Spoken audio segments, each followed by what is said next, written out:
Well, good Wednesday afternoon to ya. It's Dan. I want to welcome you to my home in the sticks. I hope everybody's having a show enough good hump day. But I'm here to tell you in East Central Mississippi, we're just waiting on the rain. But before we get off into this video, I always like to mention that if you are new to the Home in the Sticks channel, I want to welcome you. And if you're returning just to see what old Dan's got going on over her, I thank y'all for coming back. What I want to share with you and y'all today is today's video is just going to be a little bit different. We're going to talk about the current issues going on nationwide, but especially here in East Central Mississippi. So give me a second, and that's what we finna do's.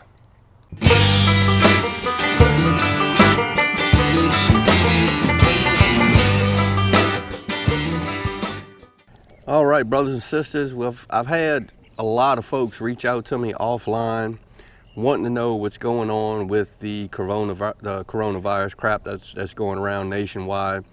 And yes, it has actually made it to Mississippi, not East Central Mississippi, not in the county that I live in, which is Neshoba County.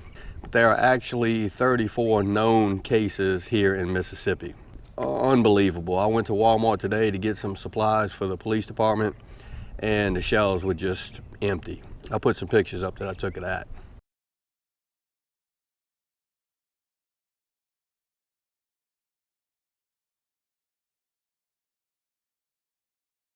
And I thought it was a joke at first. I had a couple of buddies of mine, Brian over there at My Alaska Dream. He was like, you know, hey, y'all having a TP shortage? I was like, no, we don't have a TP shortage, a toilet paper shortage. But yeah, we have a toilet paper shortage here in East Central Mississippi.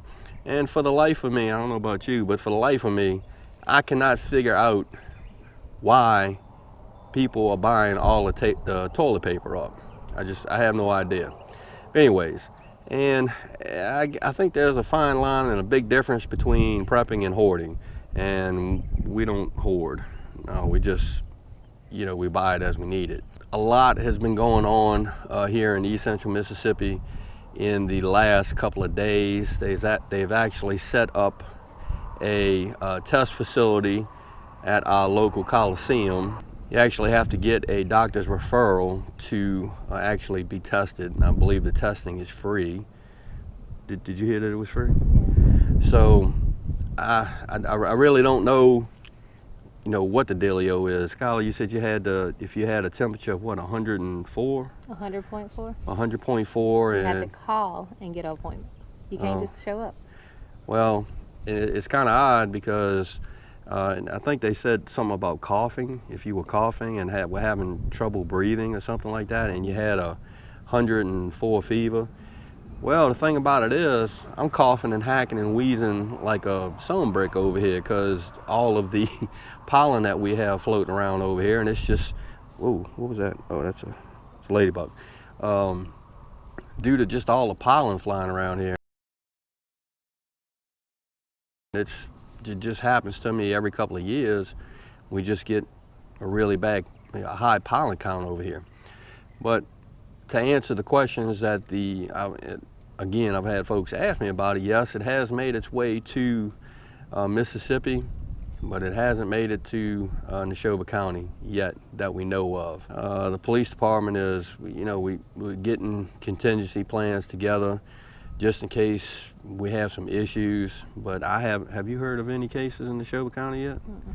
So I guess we're thankful for that. But I just wanted to, that's what this video is about today. It's going to be a really short one because we have a lot of stuff that we are working on and that we need to get done because, and today I'm actually hoping that it does rain because we can use the rain over here. It'll wash some of the pollen out of these pine trees and just ease up on the allergies. So I'm actually kind of hoping that it does rain. I believe, didn't you say like at Walmart that was like out of meat and stuff? Yeah. What were they out of? It was just out of all kind of meats? Chicken and ground beef and canned stuff. I mean, why not? I can't understand that. Why would you buy 100 pounds of ground beef? I mean, what are you gonna do? Freeze it and put it out? I guess you could, but it's just amazing to me how folks just go buck butt wild trying to just buy as much. We went to Walmart last weekend and we saw a lady and a gentleman that had like 3 carts of nothing but toilet paper. And the cashiers were like, is there a limit on that? No, there's no limit on that. So folks that are hoarding and just buying it all up, the folks that actually really need it don't have access to it. Now they changed it. It's a limit. Oh, there's a limit. There's a limit on it now. Well, imagine that. They should have done that a couple of weeks ago.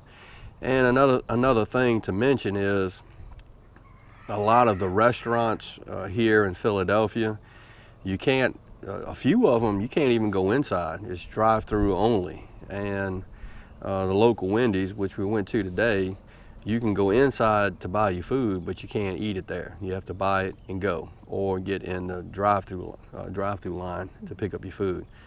So, and then school's out. There's no telling when school is gonna let back in. They talking August. So it's certainly playing a real big, well, I don't know what's a good way to, this coronavirus outbreak, or the, what is it, COVID-19 or something like that. Anyways, that is wreaking havoc on a lot of folks. I'm guessing nationwide, but especially here in East Central Mississippi. Folks can't bring their kids to daycare because the daycares are shut down. Schools are shut down. Parents are having to take off of work so they could take care of their kids. It's putting a financial stress on a lot of people. So this epidemic is, I guess, nothing to play around with. It's getting pretty serious. Didn't really think much about it when it actually first come into play, but now that it's hit stateside, it's pretty serious. I mean, what do you think? Nothing can be done about it. I don't know. And then they have no vaccine yet, so. Well, that is what I wanted to share with you and y'all today. We got some things that we are working on, and of course, you know, we like to share, and we sure enough gonna share it with you. But I felt obliged to get on here and make this video and just answer some questions that were asked of me as far as what was going on over here in East Central Mississippi, near my home in the sticks. And that's about it. Hadn't reached us yet, but we're gonna stay vigilant, try to stay healthy, and I guess try to stay away from people. Yeah, I know, right? The health department here in Mississippi, they actually saying, hey, look, if there's a crowd of 10 people, you might not be in that crowd. Just stay away from it. So, I don't know. I actually talked to my dad a couple of days ago. He's in New Orleans, and I know they have several cases of it in New Orleans, and I was just asking him what's going on and if he's, you know, preparing himself, and he was like, no, I'm gonna keep doing what I do. For my dad being in his 70s, he is super healthy. He walks 4 or 5 miles a day, and you know, he just takes care of himself, and he's just not gonna let the coronavirus limit what he does. But of course, you know, I told him you need to be careful because, you know, he's in that age bracket from what I hear. If anything new comes about, I'll certainly keep everyone updated and bring y'all up to speed in the next video.